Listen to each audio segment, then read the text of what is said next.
This is Josh from Aldi Reviewer, and I am here today to take just a little bit of video of two things. The Adventuridge tent, the 9x7 tent, and the Adventuridge self-inflating mat. If you look here, you'll see that I have the tent set up mostly all the way. It's just set up in my backyard, nothing fancy. You'll notice I don't have the fly on it. I wanted to just kind of put it up so you could kind of get a look at its sort of dimensions. It's not very large. It's, like I said, 9x7, and it doesn't have a particularly tall apex, which means that if you've got a really tall mattress inside of the tent, you may find your feet brushing up against the walls if you have it in the 7-foot position. Now you have fewer problems if you put it in the 9-foot position, which is from your left to right here. But then the problem is if you have more than one air mattress, then you have to deal with crawling over somebody else to get out of it. So one of the solutions that I looked at for this year was the self-inflating mats. The self-inflating mats, also Adventuridge of course, have the advantage of having a lower profile, so you don't have to worry nearly as much about issues of brushing against the walls because you're just lower. With a taller air mattress, like I said, you've got the walls, they slope a little bit more steeply, and so you will brush up against them more easily with an air mattress where you won't with these self-inflating mats. So the self-inflating mats are excellent to use. They don't take very long, and they're surprisingly comfortable.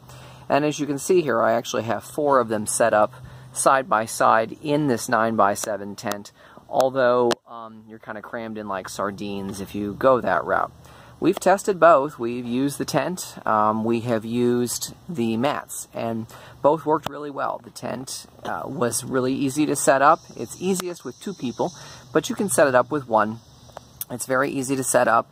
It's reasonably large, especially for 1 person. It's got some nice features, like it's got an E-port, for example, if you need to plug it into an electric site. It also is backed by a very generous warranty, which we did have to use, in fact. I don't have the fly up right now, but the fly rod actually broke. We emailed Wenzel, the manufacturer of the Adventuridge tent, and we had a new pole in our possession in just a few days. They were very responsive via email. The self-inflating mats, rather, we've reviewed those too. We've spent time with those, and they have worked out really well. We used them for several camping trips.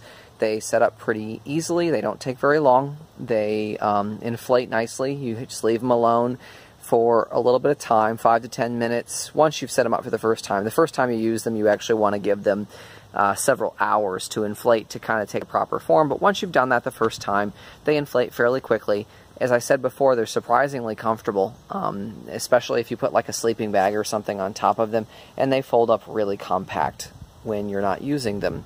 So all in all, it's just a nice setup. Like this pair would be great if you're looking to backpack kind of lightly. The tent is light and small. The cots, or the mats, I keep saying cots, the mats are really light as opposed to the Adventuridge cots, which are not. So Aldi does a pretty good job of giving you some camping gear, and I can say, as somebody who's done some camping with them for several days at a time in different trips this summer, it's worked out really well, and we generally like the products that you see here.